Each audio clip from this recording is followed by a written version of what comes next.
এই টেস্টোস্টেরন লেভেলটা বাড়াতে অর্থাৎ যৌন সক্ষমতা বাড়াতে কিছু ফুড আছে যেগুলো যদি আপনারা খাদ্য তালিকায় অন্তর্ভুক্ত করতে পারেন তাহলে 70% সমস্যা কিন্তু আপনারা ডায়েটের মাধ্যমে কিওর করতে পারেন। এটা নিয়ে লজ্জা পাওয়ার কিছুই নেই, কিন্তু আমি ভাইদের উদ্দেশ্যে বলছি, কারণ সমস্যা আছে, সমস্যার সমাধানও আছে। সো আজকে আমি কিছু খাবারের নাম বলছি, এটা একটু মনোযোগ দিয়ে শুনবেন। আপনাদের ডায়েটে এই খাবারগুলোকে ইনক্লুড করে ফেললে ইনশাল্লাহ আপনারা এই সমস্যা থেকে কাটিয়ে উঠতে পারবেন এবং আপনাদের টেস্টোস্টেরন লেভেলটা বাড়তে অনেকাংশে সহায়তা করবে। প্রথমে যে খাবারটির নাম বলবো সেটি হচ্ছে ডিম। ডিম এমন একটি পুষ্টিকর খাবার যেটাতে protein, good fat, vitamins, minerals, magnesium, তারপরে সেলেনিয়াম, আয়রন, অনেক অনেক পুষ্টির উপাদান থাকে। এবং এটা যে ম্যাগনেসিয়াম কিন্তু আমাদের স্ট্রেস লেভেল কমাতে সাহায্য করে এবং এটি কিন্তু টেস্টোস্টেরন লেভেল বাড়াতে সাহায্য করে। অর্থাৎ আপনার যৌন সক্ষমতা বাড়াতে আপনি 1 থেকে 2টি ডিম খাদ্য তালিকায় অন্তর্ভুক্ত করতে পারেন।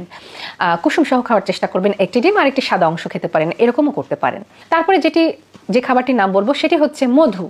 মধু কিন্তু আপনার টেস্টোস্টেরন লেভেল বাড়াতে সাহায্য করেন, কারণ মধুতে রয়েছে বোরন, যেটি কিন্তু খুব ভালো ভূমিকা পালন করে থাকে। এবং গবেষণায় এসেছে আদাও কিন্তু টেস্টোস্টেরন লেভেল বাড়াতে সাহায্য করে থাকে। সো আপনি যদি আপনার যৌন সক্ষমতা বাড়াতে চান, আরেকটা কাজ করতে পারেন, জাস্ট 1 চামচ পিওর খাঁটি মধু যেটা দেবেন, সেটার সাথে আপনি অল্প একটু আদা কুচি করে মিক্স করে যদি আপনি খেতে পারেন, কোনো রকম পানি বা অন্য কিছু মেশানোর দরকার নেই, তাহলে কিন্তু আপনার এই টেস্টোস্টেরন লেভেলটা বাড়তে অনেকাংশে সহায়তা করবে। তারপরে যে খাবারটির নাম বলবো সেটি হচ্ছে পালং শাক এবং গাঢ় সবুজ শাকসবজি। দেখেন অনেকে কিন্তু শাকসবজি খেতে পছন্দ করেন না, কিন্তু এই গাঢ় সবুজ শাকসবজি এবং পালং শাকে রয়েছে প্রচুর পরিমাণে ম্যাগনেসিয়াম, যেটি কিন্তু স্ট্রেস লেভেল, অক্সিডেটিভ স্ট্রেস কমাতে সাহায্য করে এবং সেই কারণে দেখা যায় টেস্টোস্টেরন লেভেলটাও কিন্তু বেড়ে যায়। সো খাদ্য তালিকায় এই ধরনের গাঢ় সবুজ শাকসবজি রাখার চেষ্টা করবেন, দেখবেন ইনশাল্লাহ আপনি এই সমস্যা থেকে মুক্তি পাবেন। তারপরে আপনার যেই ফলের নাম আমি বলতে চাচ্ছি সেটি হচ্ছে আনার বা ডালিম।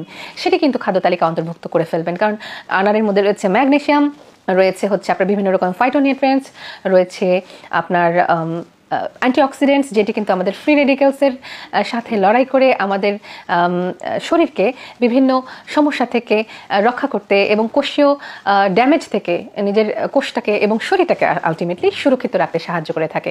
সেজন্য আপনি যদি প্রায় আনার রাখেন তাহলে কিন্তু এটি আপনার টেস্টোস্টেরন লেভেল বাড়াতেও সাহায্য করবে।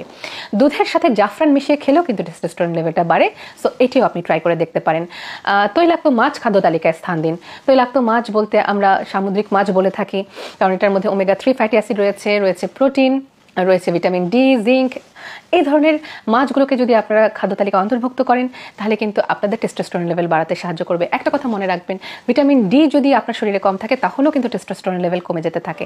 সো ভিটামিন ডি যেন ঠিক মতন আপনার শরীরে আপনার লেভেলটা যেন ঠিক থাকে, সেটি কিন্তু আপনার সজাগ দৃষ্টি দিতে হবে। এবং যেটি বলবো সেটি হচ্ছে ডাল, বিচি জাতীয় খাবার, কিছু বাদাম, এগুলোতেও কিন্তু ম্যাগনেসিয়ামের পরিমাণ অনেক বেশি, যেটাও কিন্তু আপনার টেস্টোস্টেরন লেভেল বাড়াতে সাহায্য করবে এবং আপনার যৌন সক্ষমতা ফিরিয়ে আনতে সাহায্য করবে। সো এই যে আপনাদেরকে আমি যে খাবারগুলোর নাম বললাম সেগুলো যদি খাদ্য তালিকায় ঘুরিয়ে ফিরিয়ে অন্তর্ভুক্ত করতে পারেন, ইনশাল্লাহ আপনাদের এই সমস্যা থেকে আপনারা মুক্তি পাবেন।